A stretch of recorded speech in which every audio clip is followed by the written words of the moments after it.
ஐயா அறிவிச்சார்ல தைலாபுரத்தில் தலைவர்னு. அப்போ ஹிந்துலையும் டைம்ஸ் ஆஃப் இந்தியாலையும் நடந்துச்சு. மரியாதைக்கு doctor Ramadoss himself declared as president அப்படின்னு வந்துச்சு. தன்னைத்தானே தலைவராக அறிவித்துக் கொண்டார் வந்துச்சு. ஒரு கட்சி 1989 உருவாக்குறார். ஃபவுண்டர் அவர் தான், தலைவர் அவர் தான். ஒரு கம்பெனியை எஸ்டாப்ளிஷ் பண்றார். ஆனால் செய்துட்டதுனாலே அந்த கம்பெனியை அவரே தன்னையே தன்னை டிக்ளேர் பண்ண முடியும். இது ஒரு டெமோக்ராட்டிக் பார்ட்டி சார். இது ஒரு ஜனநாயக இயக்கம். பொதுக்குழு தான் உச்சபட்ச அதிகாரம். எங்க ஐயா பலமுறை சொல்லியிருக்காரு. என்ன சொல்லுவாரு? தேர்தல் நெருங்குகிற போது நீங்களாம் அவரை போய் கேட்பீங்க, யாரோடைய கூட்டணி யாரோடைய கூட்டணின்னு கேட்பேன். அப்போ நான் தான் முடிவு பண்ணுவேன், நான் சொல்றேன் அப்படின்னு சொல்லுவார். அப்படின்னு சொல்லுவாரா? பொதுக்குழு முடிவு சொல்லி அறிவிக்கும். அப்போ அந்த பொதுக்குழுவில் ஒரு முடிவு எடுப்போம். என்னன்னா, அதுக்கு தேர்தலுக்கான பேச்சுவார்த்தை நடக்குதுன்னா, இந்த தேர்தலில் யாருடன் கூட்டணி அமைப்பது என்பதற்கான அதிகாரத்தை மருத்துவர் ஐயா அவர்களுக்கு கொடுக்கிறோம். அப்ப பாருங்க, டெலிகேட்டா பண்ண முடியும். இந்த தேர்தலில் விசிகே படுதோல்வி அடையும். வெகுஜன மக்களுடைய விரோதமாக, வெகுஜன மக்களுடைய வெறுப்பை விடுதலை சிறுத்தை நாளொரு மேனியும் பொழுதொரு வண்ணமாக வளர்த்து கொண்டே இருக்கிறார்கள். இந்த பணியை அவங்க கட்சிக்காரங்க செய்யறாங்க. தேவைப்படும் போது பட்டியலின சமூகத்தின் பின்னால் ஒளிந்து கொள்ளக்கூடிய வேலையையும், தேவைப்படும் போது சமூக நீதி பேசக்கூடிய நபராகவும் விடுதலை சிறுத்தை சார்ந்தவர்கள் இருக்கிறார்கள். அவருக்கு கூட நாங்கள் அழைப்பு கொடுத்துருக்கோம். அவருக்கு கூட இப்போ நாங்கள் அழைப்பு கொடுத்துருக்கோம். எனவே இந்த தேர்தலில் உரிய பாடத்தை தமிழக மக்கள் விடுதலை சிறுத்தைக்கு போட்டுவார்கள். தேர்தல் ஆணையம் ஒரு பிரச்சனையில் தலையிடணும்னா, அதில் சின்ன சின்ன பிரச்சனை நாங்கள் தலையிட மாட்டோம். ஆனால் அந்த தேர்தல் ஒரு அரசியல் கட்சியினுடைய பிரச்சனைகளை சிவில் நீதிமன்றத்தின் மூலமாக தான் தீர்த்துக்கணும்னு சொல்லிடுறாங்க. அதுதான் 33 கடைசியா காம்பிடன்ட் சிவில் கோர்ட் அப்ரோச் பண்ணி உங்களோட உரிமையை நிலைநாட்டிங்க. நாங்க கொடுத்த கடிதத்தை அடிப்படையாக வச்சு, நாங்க ஒருத்தர் அங்கீகரிக்கிறத அடிப்படையாக வச்சு நாங்க தான் அப்படின்னு நீங்க சொல்லக்கூடாது. அதே வேளையில நாங்க கொடுத்துருக்கோம், இது நீதிமன்றத்தினுடைய தீர்ப்புக்கு உட்பட்டது. ஒரு ஜட்ஜ்மெண்ட் வந்துச்சுன்னா நாங்க அதை எப்படி வேணாலும் மாற்றுவோம். இது 33. 34 இதற்கு முன்பாகவே ஐயா தரப்பில் சென்னை உயர்நீதிமன்றத்தை நீங்க நாடுனீங்க. சென்னை உயர்நீதிமன்றம் உங்கள்கிட்ட இந்த பிரச்சனையை ஆர்டிகிள் 226 ரிட் ஜூரிஸ்டிக்ஷன்ல டிசைட் பண்ண முடியாது, சிவில் கோர்ட்டுக்கு போய் உங்களுடைய உரிமையை நிலைநாட்டிங்க அப்படின்னு பேரா 34 சென்னை உயர்நீதிமன்ற கூட்ட தீர்ப்பை அப்படியே அதை திரும்பி ரீப்ரொடியூஸ் பண்ணி பேரா 35 அந்த தீர்ப்பு என்ன சொல்லுதுங்கிறத மீண்டும் சொல்லி தெளிவுபடுத்துறார். அப்போ உயர்நீதிமன்றத்தினுடைய தீர்ப்பை டெல்லி உயர்நீதிமன்றம் அங்கீகரித்து அந்த வழிப்படி நீங்கள் செய்யுங்கள் அப்படின்னு ஐயா தரப்புக்கு ஆலோசனை 35 கொடுக்குது.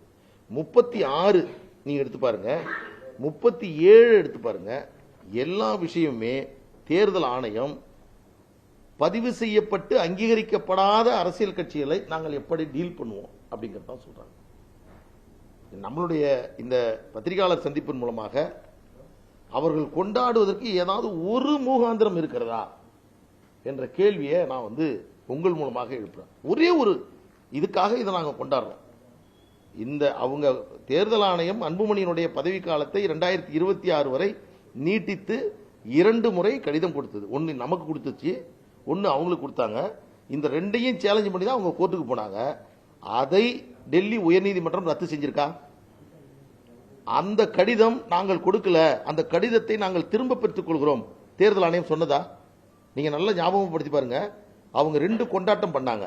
சின்னத்தை புடுங்கிட்டாங்க, கொடுத்த கடிதத்தை திரும்பி வாங்கிட்டாங்க, யாருக்குமே கட்சி இல்லைன்ட்டாங்க. இதுதானே 3 தான் முதன்மையா அவங்க தரப்புல வைத்த வாதம்.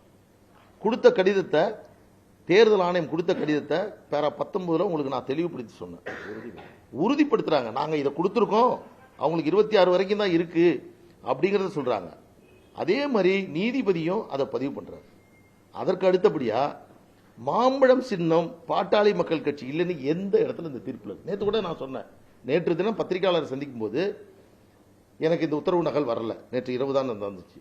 அதற்கு உத்தரவு நகல் கிடைக்கப்பட்டதற்கு பிறகு முதல் சந்திப்பு. அதனால தான் முக்கியமானவர்களோட உட்கார்ந்து உங்களுக்கு நாங்கள் எக்ஸ்பிளைன் பண்ணோம். காலையிலேருந்து ஒரு ரூமரா ஓடிட்டு இருக்கு. இந்த வழக்கில் இந்த மாம்பழம் சின்னம் யாருக்குமே இல்லை அப்படின்னு தேர்தல் ஆணையமும் சொல்லல, வாதமாகவும் நான் சொல்றேன் பாத்தீங்க. மனுதாரர் தரப்பு வாதம், தேர்தல் ஆணையத்தோட வாதம், எங்கள் தரப்பு வாதம், நீதிபதியினுடைய கருத்து, எந்த பகுதியிலுமே சின்னம் தொடர்பான கருத்து என்பதே இல்லை. அடுத்தது 26 வரை அங்கீகாரம் கொடுத்து அன்புமணிக்கு கொடுத்த கடிதம், அதை தான் எதிர்த்து சேலஞ்ச் பண்ணி ரிட்டு போடுறாங்க, அதை விவாதிக்கிறாங்க. அதுல தேர்தல் ஆணையம் எந்த இடத்திலுமே 26 வரை கொடுத்ததை நாங்கள் திரும்ப பெற்றுக் கொள்கிறோம் ஒரு இடத்துல கூட கிடையாது. இன்னொன்று, இவங்களும் சொல்லல அவங்களும் சொல்லனா கூட கோர்ட்டே கூட சொல்லும், நீ சொல்லனாலும் பரவாயில்ல, ஆனா உனக்கு அந்த பவர் இல்லை, உனக்கு கிடையாது, ஆனா சொல்லிடும். நீதிமன்றமும் 26 வரை கொடுத்ததை தவறு என்றும் சொல்லவில்லை.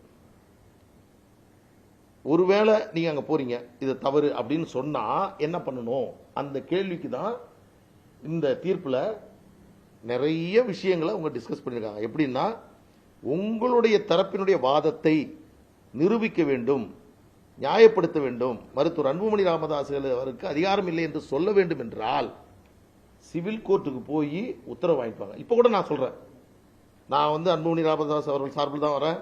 எங்களுக்கு 26 வரைக்கும் எங்களுக்கு சின்னம் ஒதுக்கப்பட்டிருக்கிறது. அன்புமணி ராமதாஸ் தான் இன்றைக்கும் தலைவர், நான் மறுக்க. ஆனால் இப்ப கூட சொல்றேன், தேர்தல் ஆணையம் எங்களுக்கு 2026 வரைக்கும் கொடுத்துட்டதுனாலேயே நாங்க 26 வரைக்கும் நாங்க இருப்போம். எந்த கோர்ட்டு எங்களை நான் சொல்லல. நீங்க சிவில் கோர்ட்டு போங்க, உங்க கேஸ போடுங்க, நீங்க தான் பாட்டாளி மக்கள் கட்சி, உங்களுக்கு தான் அதிகாரம் இருக்கிறது என்று வாங்கி தேர்தல் ஆணையத்திடம் கொடுத்தால் தேர்தல் ஆணையம் மறுபரிசீலனை செய்யும்.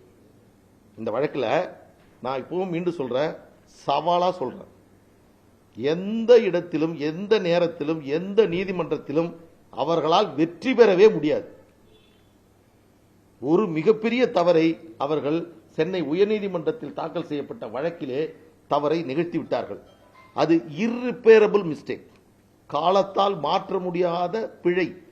வேண்டுமென்றே அவசரத்தில், கோபத்தில், ஆத்திரத்தில் அந்த வழக்கு தாக்கல் செய்யப்பட்டது.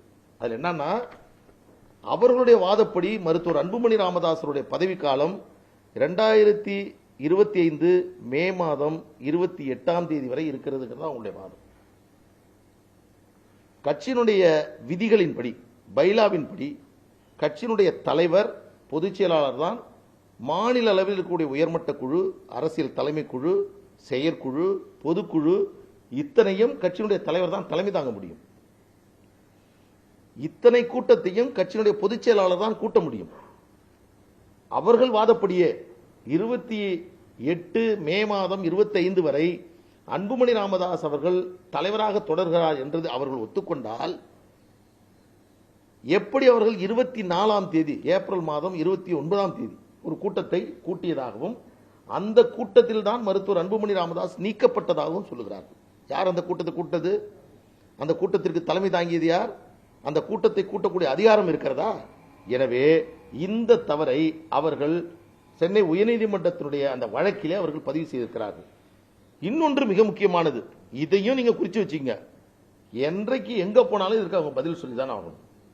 கட்சியினுடைய விதிகளின்படி மரியாதைக்குரிய மருத்துவர் ஐயா அவர்கள் என்றைக்கும் அவர் மீது எங்களுக்கு மதிப்பும் மரியாதையும் இருக்கிறது. என்னைக்கும் அவர் எதை செய்தாலும் அவர்களை மதிப்பதை, அவர்களை போற்றுவதை, அவரை வணங்குவதை நாங்கள் பின்வாங்க போவதே இல்லை. கட்சியினுடைய விதிப்படி, விதி 13 படி மருத்துவர் ஐயா அவர்கள் அழைக்கப்படணும். அவருடைய ஆலோசனையின் பேரில், அறிவுறுத்தலின் பேரில் முடிவுகள் மேற்கொள்ளப்படணும். இதை தவிர அவருடைய சபதத்தில் ஒன்று, நான் கட்சியில் எந்த பதவியும் வகிக்க மாட்டேன், எந்த தேர்தலிலும் போட்டியிட மாட்டேன் என்று சொன்னதன் அடிப்படையில் ஏறக்குறைய 89 இந்த திருத்தம் கொண்டு வரப்பட்டது. இன்றைக்கு எத்தனை வருஷம் ஆயிடுச்சு? இதுவரையில் அவர் எந்த பதவியும் அவர் வகிக்கவில்லை, எந்த தேர்தலிலும் போட்டியிடவில்லை. கட்சியினுடைய செயல்பாடுகள், அதாவது எக்ஸிகியூட்டிவ் பவர் இருக்கு, கட்சியை செயல்படுத்தும் அதிகாரம் கொண்ட பகுதிகள், அந்த செயல்படுத்தும் அதிகாரம் கொண்ட பதவியில் தன்னை அவர் இணைத்துக் கொள்ளவே இல்லை. தலைவர், செயலாளர், பொருளாளர், மாவட்ட செயலாளர், உயர்மட்ட செயற்குழு, ஒழுங்கு நடவடிக்கை குழு அத்தனையும் இருக்கிறது. இதில் எதிலுமே அவருக்கு அதிகாரம் இல்லை. வருவார், கலந்து கொள்வார், அப்படித்தான் தன்னை அவர் உருவாக்கி கொண்டார். ஆனால் அந்த விதி 13 அடிப்படையில் நாங்கள் நடத்திய பொதுக்குழுவிற்கு அவருக்கு அழைப்பு கொடுக்கிறோம். அவர் எனக்கு அழைப்பே கொடுக்கவில்லை என்று சொல்லவில்லை. நாங்கள் கொடுத்த அழைப்பை வைத்துக் கொண்டு அந்த தேதி வேண்டாம், வேற தேதி மாத்துங்கன்னு அவர் சொல்லல. இன்று வரை அதை டிஸ்பியூட்டே அவங்க பண்ணல. எனவே விதி 13 சொல்லப்பட்ட விதிகளை நாங்கள் பின்பற்றி இருக்கிறோம், இதில் மாற்று கருத்து இல்லை. இன்னொன்று முக்கியமானது, கட்சியினுடைய அடிப்படை விதியை மாற்றி இருக்கிறோம் அப்படின்னு ஒரு பிரமாண பத்திரத்தில் சென்னை உயர்நீதிமன்றத்தில் போட்டிருக்காங்க. கட்சியினுடைய அடிப்படை விதி என்னன்னா, விதி 13 திருத்தி பதவி காலம் முடிஞ்சிருச்சுன்னா மருத்துவர் ஐயாவுக்கு வந்துடும், அவர் இல்லாமல் நடத்தக்கூடாது, இது எல்லாமே அமெண்ட்மெண்ட் தான் சொல்றாங்க.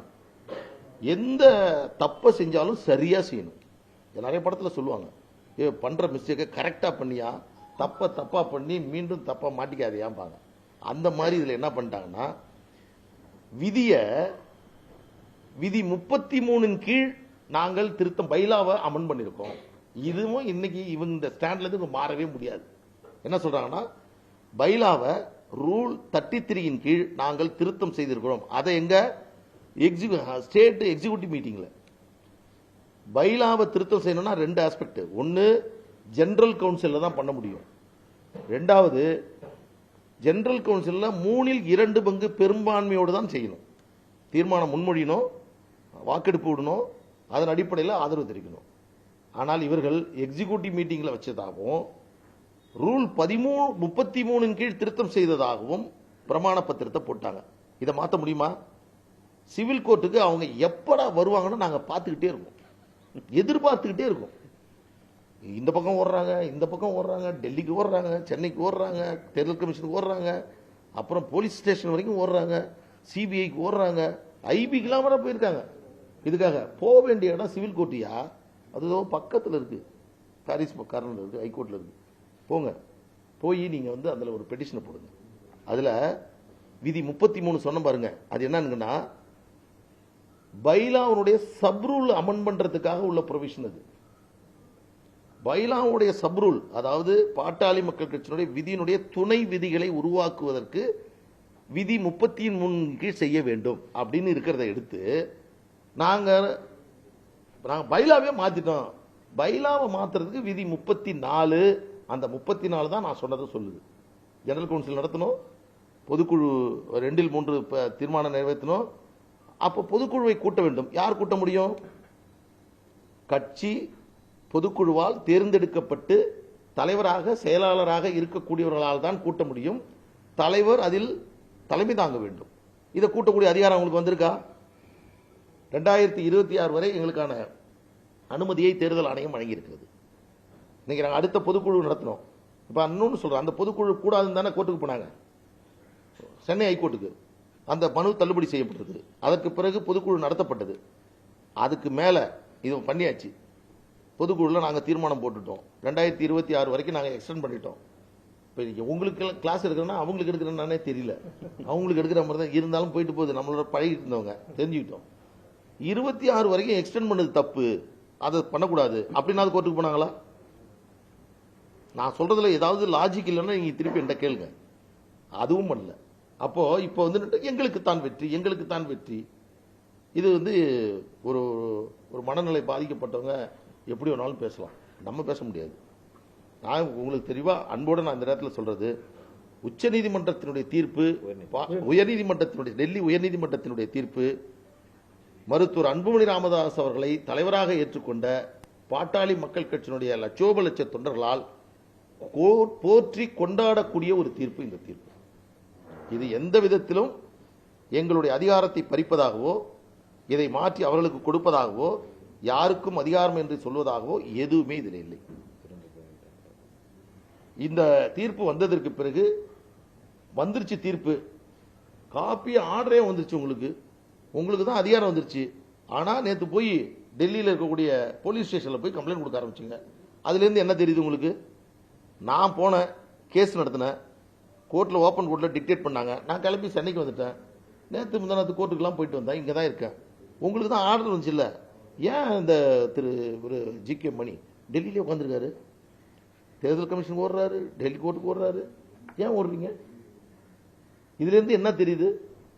ஜெயிச்சிட்டோன்னு சொன்ன பிறகு நீங்க போய் ஒரு புகார், நான் அதெல்லாம் சொன்னேன்னு வச்சிங்களேன், அது எங்க ஐயாவை நாங்கள் அவமதிக்கிறதா, அவருடைய நற்பெயரை இதை விட மோசமாக கெடுக்கிறதுக்கு வேற யாராலையுமே முடியாது. அவ்வளவு மோசம் பண்றாங்க. நான் கேட்கிறேன், நேத்து டெல்லியில ஒரு கம்ப்ளைண்ட் கொடுக்குறாங்க. ஐயா நேத்து எங்க சார் இருந்தாரு? தைலாபுரத்தில் இருக்காரு. அவருடைய கையெழுத்து போட்டதை டெல்லியில 26ஆம் தேதி போட்ட கடிதத்தை டெல்லியில் கொடுக்குறாங்க. இதெல்லாம் நான் கொஸ்டின் பண்ணால் என்ன சார் ஆகும்? இன்னும் நிறைய இருக்குது, நான் சொல்ல மாட்டேன் அதில் என்னென்ன இருக்குன்னு.